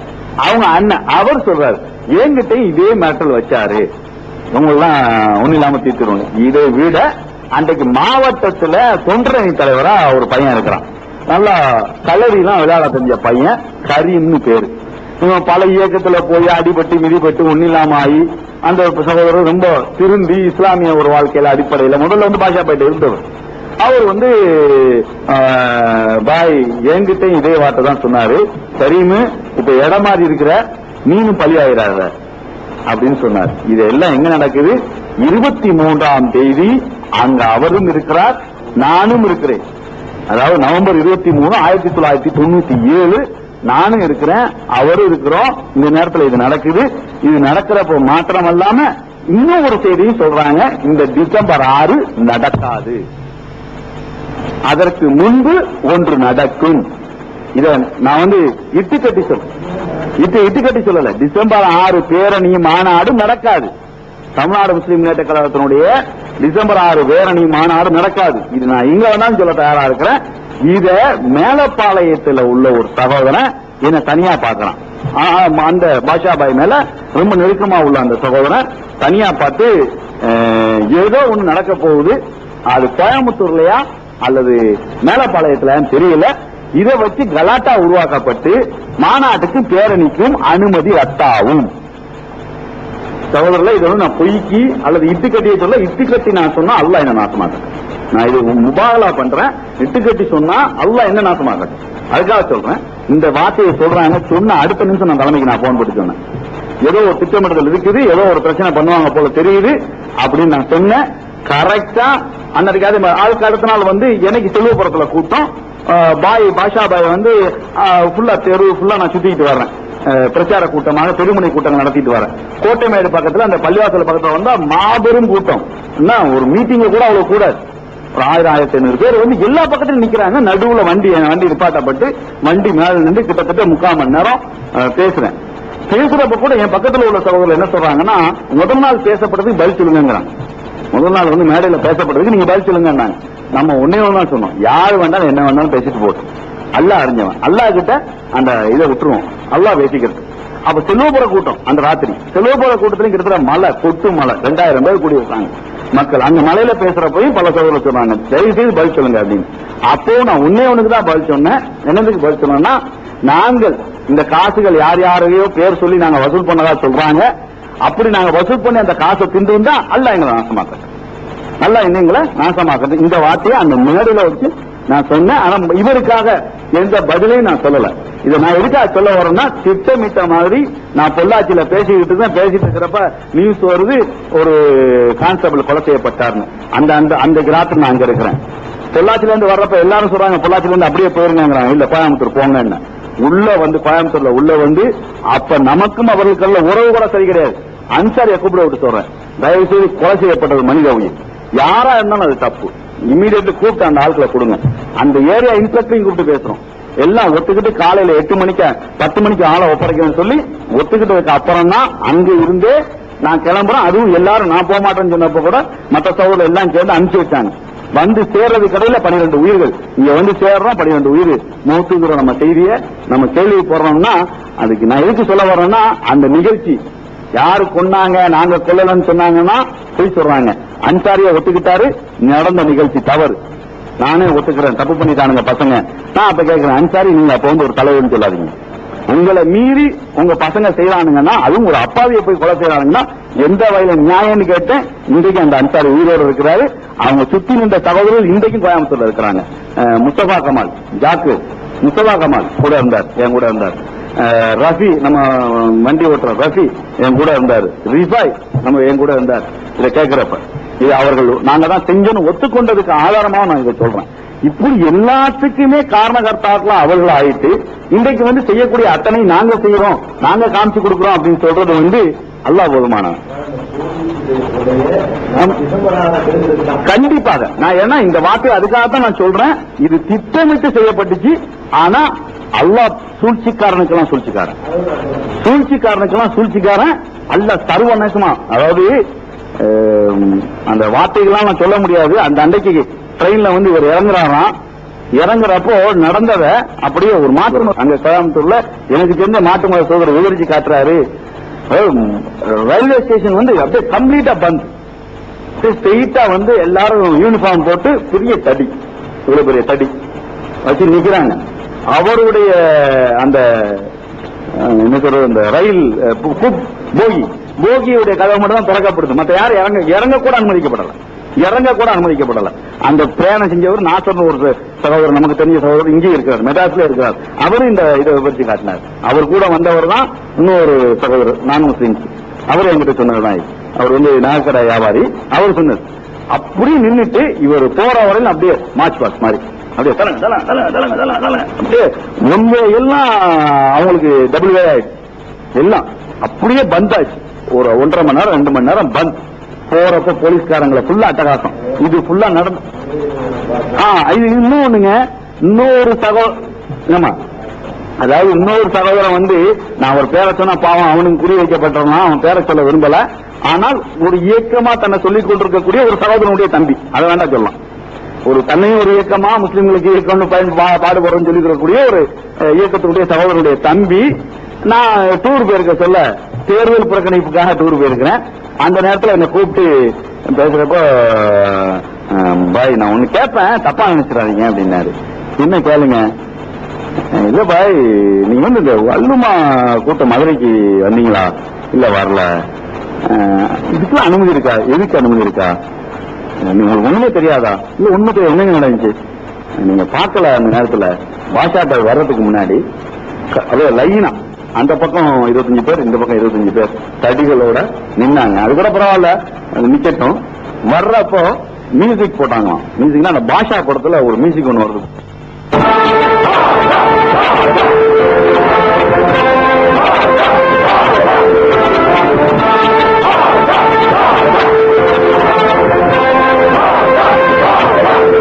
மியூசிக் போட்டாங்களாம். மியூசிக்னா அந்த பாஷா படத்துல ஒரு மியூசிக் ஒண்ணு வருது போல. அதான் பாஷா படத்துல அந்த மியூசிக் பாஷா பாஷா பாஷா பாஷா அந்த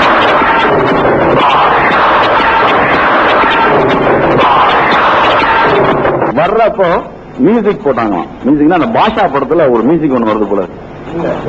அதான் பாஷா படத்துல அந்த மியூசிக் பாஷா பாஷா பாஷா பாஷா அந்த மியூசிக் கொடுக்கப்பட்டு அப்படியே ஒரு கையை ஆட்டிக்கிட்டு, இது அல்லாஹ் நான் சொல்லல, அந்த சகோதரன் பகிரங்கப்படுத்த நான் ரெடி. ஆனா அவருடைய இல்ல முதல்ல நீங்க போய் கேட்டாலும் தெரியும், இல்ல கேட்டாலும் தெரியும். அந்த சகோதரனை பர்டிகுலரா, ஏன்னா ஒரு இயக்கத்தை சேர்ந்தவன், அந்த தம்பி ரொம்ப பாஷா பாய் மேல பாசம் வச்சிருக்கக்கூடிய அந்த சகோதரன் சொன்ன வார்த்தை இந்த அளவுக்கு நடந்துச்சுங்கிறதுக்கு எங்க வேணாலும் நம்மளால சாட்சி சொல்ல முடியும். இதுக்கு மேலையுங்க இது கொலை செய்ய போறாங்க, பட்டியல வைக்கிறாங்க. இவங்க எல்லாம் என்ன நினைச்சிட்டு இருக்காங்க தெரியுமா? அல்லான்னு நினைச்சிட்டாங்க. இதுக்குதான் அல்லாஹ்வுத்தாலா தண்டனை கொடுத்திருக்கான்னு நான் நினைக்கிறேன். என்றைக்கு நான் என்பது வந்துச்சோ அன்றைக்கு அல்லாஹ்வுடைய பாதுகாப்பு விலகிரும். இன்றைக்கும் தனிமையில தான் போறோம், தனிமையில தான் வர்றோம். அல்லாஹ் தனிமையில தான் இருக்கு, தனிமையில தான் அவனுடைய பாதுகாப்பை தர்றான். ஏன்னா பாதுகாப்புக்குன்னு எல்லாம் மலக்குகள் அனுப்பி இருக்கிறான். மலக்குகளை மீறி ஒருத்தன் கொலை பண்றான்னா அது நம்ம விதி முடிஞ்சு போச்சு, நேர டிக்கெட் எடுத்துட்டு போயிட வேண்டியதான். அவ்வளவுதானே தவிர இதுல யாரும் பயந்துக்கலாம் இல்ல. பிஜே தனக்கு போட்ட காசை விலகி போட்டான்னு சொன்னாரு. எல்லாரும் விலகி போட்டான்னு சொன்னாங்க. தலைவர் ஏத்துக்கிற மாட்டேன்டாரு, ஐதுவல் ஏத்துக்கிற மாட்டேன்டாரு, யாருமே ஏத்துக்கல. ஆனா அப்படி ஏற்றுக்கொள்ளாம இருந்தாலும் கூட கண்டிப்பாக கவர்மெண்ட் கொடுத்திருக்கு, கண்டிப்பா கொடுத்திருக்கு. இன்றைக்கு கவர்மெண்ட் நீங்க ஏத்துக்கிட்டாலும் சரி ஏத்துக்கிட்டாலும் சரி கொடுத்திருக்கலாம். இன்னைக்கு அந்த லெவல்ல தான் எழுந்து புரிஞ்சு வச்சிருக்கிறான் எல்லா ஸ்டேட்மெண்ட். 164 இவரு சொல்றப்ப கூட சரியா சொல்லல, இல்லைன்னு சொல்லலாம். 164 கொடுக்கக்கூடிய ஒவ்வொருத்தர்களும், ஏன்னா சிறைச்சாலை நடந்தது எனக்கு தான் தெரியும். சிறைச்சாலை நேதாஜி நகர் பிரச்சனை நாங்க கைது செய்யப்பட்டு ஜெயிலில் வைக்கப்பட்டிருக்கிறோம். நானும் சகோதரர் ஹைதரும் வைக்கப்பட்டிருக்கிறப்போ ஜெயிலர் கூப்பிட்டு அனுப்பிக்கிறார். எதுக்காக எங்களுக்கு தெரியாது, தெரியாத நம்மள நாங்க போறோம்.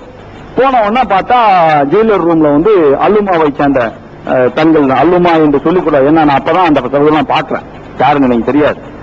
ஒருத்தர் கை கொடுக்காரு, நான் சம்சுதீன், என்னது முஜாஹித் சம்சுதீன், இவர் முஜாஹிது, இவர் பேர் என்ன, இவர் பேர் முஜாஹித், இந்த பேருன்னு சொல்லி ஒருத்தர் முஜாஹித் சொல்லி அறிமுகப்படுத்திட்டு அவர் சொல்றார், என் பொண்டாட்டியும் ஜெயிலுக்கு வந்தான், என் பிறக்கிற புள்ளையும் ஜெயில இது பண்ணுவேன், நாங்கள் எங்களை அர்ப்பணித்துக் கொள்வதற்காகத்தான் தயாரா இருக்கிறோம் அப்படின்னாங்க. சரி, அல்ஹம்துலில்லாஹ், அது அவங்களுடைய வீரத்தை பொறுத்தது.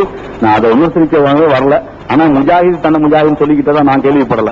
நான் எத்தனையோ வரலாற்றுகள்லாம் படிச்சு பார்த்திருக்கிறேன். எத்தனையோ முஜாஹிதுகள் இன்றைக்கு வாழ்ந்துகிட்டு இருக்கிறாங்க. அந்த முஜாஹிதுலாம் நான் தான் முஜாஹிதுன்னு சொல்லிக்கிறல, ஆனா சொல்லிக்கிட்டாங்க. அதுவே என்ன தகுதின்னு எனக்கு தெரியல. உட்கார்ந்து பேசிக்கிட்டு இருந்தோம். பேசிட்டு இருக்கிறப்போ சாப்பிட்டு எல்லாத்தையும் நானும் உட்கார்ந்து இருக்கிறேன். அவர்கள் பேசுறாங்க. பேசுறப்போ நீங்க மெயின் குற்றச்சாட்டுகளை மற்ற பேச்சுகள்லாம் நிறைய பேசப்பட்டுச்சு. மெயின் குற்றச்சாட்டுல உள்ளது என்னன்னா காசிம் ஒரு சகோதரர், ஏர்வாடி சகோதரர் காசிம், களக்காடு ஏர்வாடியை சேர்ந்தவர், அவரை காமிச்சு கொடுத்துட்டோம். அது வந்து காமிச்சு கொடுத்தவர் வந்து காமிச்சு கொடுத்தாரு அப்படிங்கிற குற்றச்சாட்டு அங்க வைக்கப்படுது. எல்லாருக்கும் தெரியும் இல்லையா? வைக்கப்படுது. அந்த குற்றச்சாட்டு வைக்கப்பட்ட உடனே நான் டக்குன்னு நான் சொன்னேன், இந்த இடத்துலங்க சாட்சி இல்லை, இந்த இடத்துல நாங்க காமிச்சு கொடுத்தோமா இல்லையாண்டு எங்களை நிரூபித்துக் கொள்வதற்கு சாட்சி இல்லை. இந்த நேரத்துல அல்லாஹ் என்ன சொல்றான்னா, அல்லாஹ் மீது சத்தியமிட சொல்றான், அல்லாஹ் மீது சத்தியமிட சொல்றான். ஃபுல்லா ஓபன் பண்ணுங்க கேமரா, அவரை ஹைதரையும் இது பண்ணு, ஃபுல்லா ஓபன் பண்ணுங்க. ஹைதர் சாப்பும் உட்கார்ந்து இருக்கிறாரு, நானும் ஹைதரும் முபாகலா பண்ணோம். முபாகலா தெரியுது இல்லையா? அல்லாஹ் வந்து சாட்சி இல்லாத நேரத்தில் பண்ண சொல்லக்கூடியது. இந்த வார்த்தையை சொல்லி பண்ணோம்.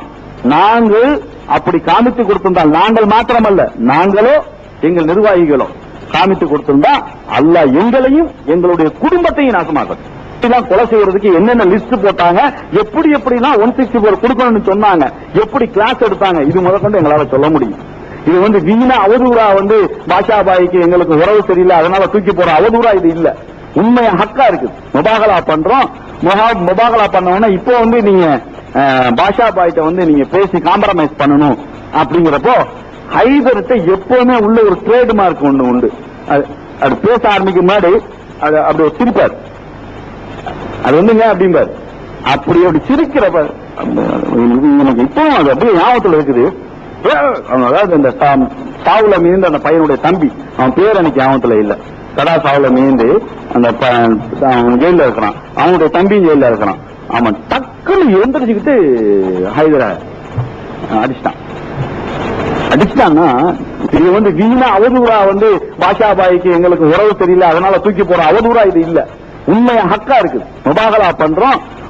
முபாகலா பண்ணவொன்னா இப்போ வந்து நீங்க பாஷாபாய்ட்ட வந்து நீங்க பேசி காம்ப்ரமைஸ் பண்ணணும் அப்படிங்கிறப்போ ஹைதர்கிட்ட எப்பவுமே உள்ள ஒரு ட்ரேட் மார்க் ஒண்ணு உண்டு. அது பேச ஆரம்பிக்கும் முன்னாடி அது அப்படி ஒரு சிரிப்பார், அது வந்துங்க அப்படிம்பார். அப்படி சிரிக்கிறப்ப எனக்கு இப்போ அது அப்படியே ஞாபகத்தில் இருக்குது. அதாவது இந்த சாவுல மீந்து அந்த பையனுடைய தம்பி, அவன் பேர் எனக்கு ஞாபகத்துல இல்ல, கடா சாவுல மீந்து அந்த ஜெயில இருக்கிறான், அவனுடைய தம்பியும் ஜெயில இருக்கிறான். அவன் டக்குன்னு எழுந்திரிச்சுக்கிட்டு ஹைதரை அடிச்சிட்டான்னா எப்பவும் இயல்பாவே கோபத்துக்குரிய ஒரு ஹைதர். அந்த அப்படி இருந்தார், ஒண்ணுமே செய்யல, அப்படி இருந்தார். ஓடி வந்து போலீஸ்காரங்க பிடிச்சிட்டாங்க, ஜெயிலர் பிடிச்சிட்டாங்க. நினைச்சிருந்தா திருப்பி எங்களால் அடிக்க முடியும், ஏன்னா எங்க கிட்ட நியாயம் இருக்கு. நாங்க வந்து அது அநியாயம் செய்யல. என்னப்பா இப்படி பண்ணிட்டாங்க, இப்படி அசிங்கம் பண்ணிட்டாங்க நம்பரும் இருந்துச்சு.